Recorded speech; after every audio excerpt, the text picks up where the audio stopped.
A gente fala agora da cena que chocou todo mundo essa semana.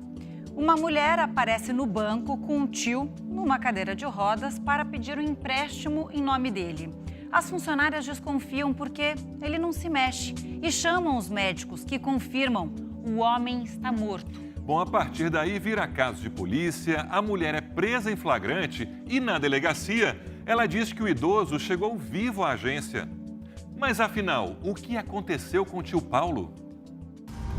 Um homem visivelmente debilitado. Incapaz de segurar uma caneta. Se eu não assinar, não tem como. As imagens mostram o senhor Paulo Roberto Braga, de 68 anos. As cenas dele sentado numa cadeira de rodas e conduzido por uma mulher em Bangu, na zona oeste do Rio, despertaram espanto no Brasil e no mundo. Paulo, que não conseguia sustentar o peso da própria cabeça, foi levado a uma agência bancária para assinar um possível empréstimo de R$17 mil. Assina para não me dar mais dor de cabeça, tem que ir no cartório, para me perguntar, que eu não aguento mais. Eu acho que ele não tá legal. O objetivo era fazer o saque para ele a pedido dele. De acordo com as autoridades, as imagens mostram um homem morto. Mas ele é assim. É. Tudo o que foi apurado pela investigação indica que ele já chegou morto na agência bancária. É visível que ele não tem nenhum sinal vital. Quando ele entrou no banco, quando ele saiu de casa, ele já era cadáver.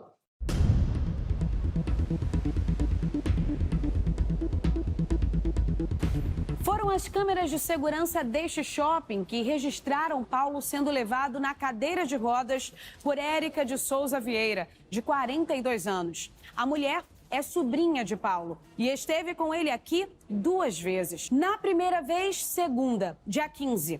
Paulo tinha acabado de receber alta médica depois de passar quase uma semana internado na UPA do bairro.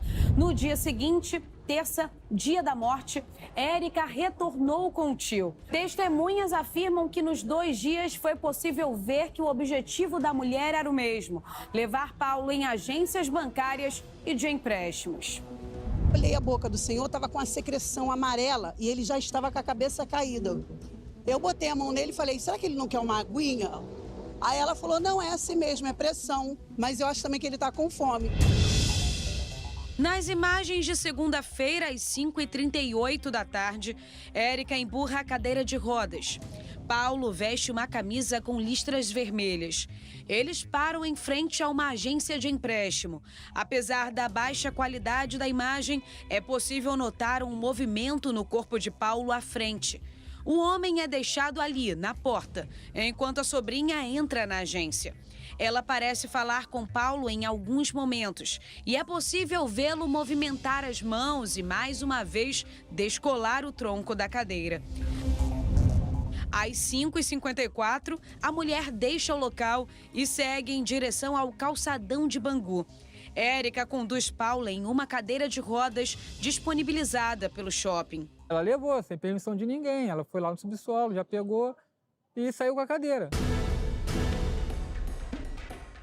Somente às 7 da noite, ela retorna ao local e é acompanhada pelo segurança Alexandre. Paulo chega a esticar o braço para tocar em uma porta de vidro e parece olhar para o segurança, que chama a atenção de Érica ao notar que os pés do senhor estavam arrastando no chão. Onde eu estranhei, ainda falei com ela, chamei a atenção dela por causa do pé, né, do seu Paulo que estava arrastando no chão, que poderia agravar o problema dele. Aí ela falou que não, que ele é assim mesmo, que ele tira toda hora. Momentos depois, Alexandre ajuda Érica e Paulo a entrarem no carro de aplicativo. Deu assim, para perceber que estava a poder de remédio, porque a fala dela era uma fala meio arrastada assim. Na terça, ao 12h26, Érica pediu uma nova corrida. Ela volta ao shopping e pega novamente uma cadeira de rodas. Na garagem, o motorista de aplicativo a aguarda com Paulo no carro. Ele ajuda a Érica a colocar o tio na cadeira. Em depoimento à polícia, o motorista disse: quando Érica estava tirando Paulo, ele chegou a segurar na porta do carro. Ele saiu do carro morto, ele entrou dentro do carro morto. Eu tenho cada vez mais certeza disso. Um casal que passava pelo estacionamento oferece ajuda. Érica recusa. Aí, no meio do caminho, eu falei, vou dar uma ajudinha a ela a empurrar a cadeira. Ela falou, não, obrigado, eu estou acostumado com isso. E foi embora. Aí eu voltei, minha esposa perguntou, o que foi? Eu falei, ela não quis aceitar ajuda. Eles ainda usam o mesmo elevador. Os olhos dele abertos e a boca também um pouco aberta. E mais parado. Foi rápido ali o elevador, mas assim, eu nem prestei atenção se ele piscou ou não. Eu não prestei atenção nesse detalhe. Até mesmo porque ela estava na frente. No andar das lojas, Érica para novamente na agência de empréstimos. Depois, senta em uma cadeira na praça de alimentação e mexe na bolsa. Ela chega a deixar Paulo sozinho. A cabeça do senhor já está caída e ele não faz movimentos. Você consegue perceber que ele não tem movimento na cabeça. A cabeça dele está solta. Quando ele entra no banco, você continua vendo isso. A cabeça dele só sai daquela posição quando ela levanta a cabeça dele. E ela levanta propositalmente, para simular uma pessoa em vida. Repare que a mão da mulher deixa o suporte da cadeira e passa a apoiar a cabeça dele. Isso eu não assinar, não tem como. Com certeza ela sabia. Não tem como não ter percebido, porque ela, inclusive, tenta segurar a cabeça dele com as mãos, com uma das mãos, ela fixa a cabeça e com a outra ela vem com a mão e pelo vídeo a impressão que se tem é que ela vai tentar fazer ele assinar, claro que assinaria com a assinatura dela, né? Não o dele. A advogada dela diz que ela atendia a um pedido do próprio tio. Ele foi ao banco solicitar um empréstimo, que ficou para análise e que, segundo informações, já tinha sido aprovada. E que só foi pedir o saque a pedido dele também para poder facilitar ali as condições dele. Ao notar que havia algo errado com o idoso, um dos funcionários começa a gravar a conversa. Eu acho que ele não tá legal. Em depoimento, o médico do SAMU diz que Paulo apresentava livores, que costumam aparecer por volta de 2 horas após o óbito, e que após ver o vídeo gravado pela gerente, pôde constatar que o idoso estava morto desde o momento do vídeo.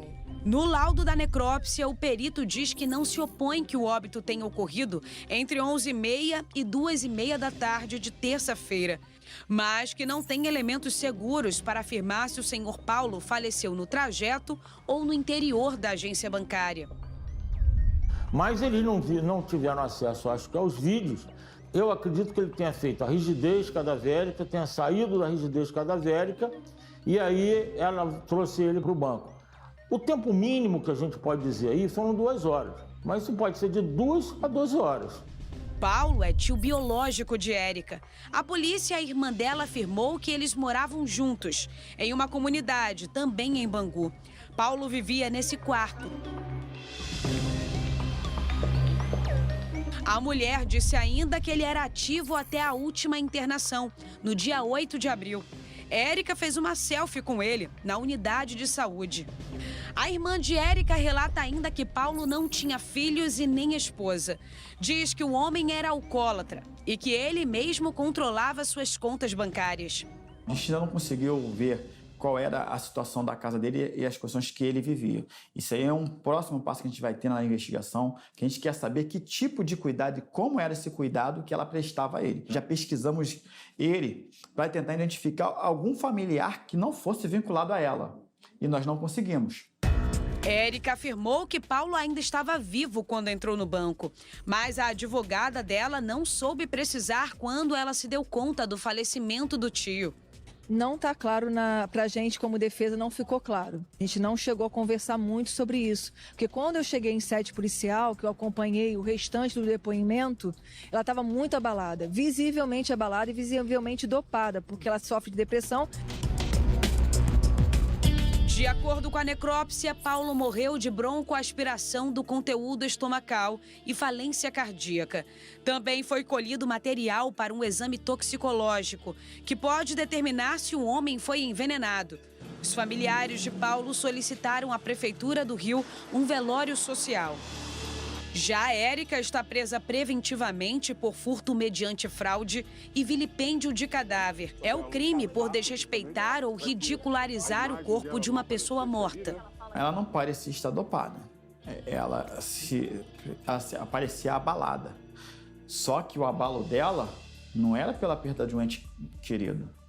O abalo dela era por ela estar numa delegacia com a possibilidade de ser presa, que foi o que aconteceu. Então ela não acredita que fez nada de errado, porque realmente ela não verificou que ele estava falecido.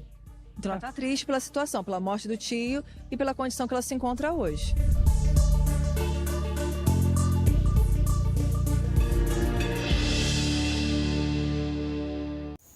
E aí, você mesmo que está assistindo essa notícia, você gostou do vídeo? Comenta aqui nos comentários, dá o like e se inscreva aí no nosso canal que tem vídeo todo dia sobre notícia. E é isso aí.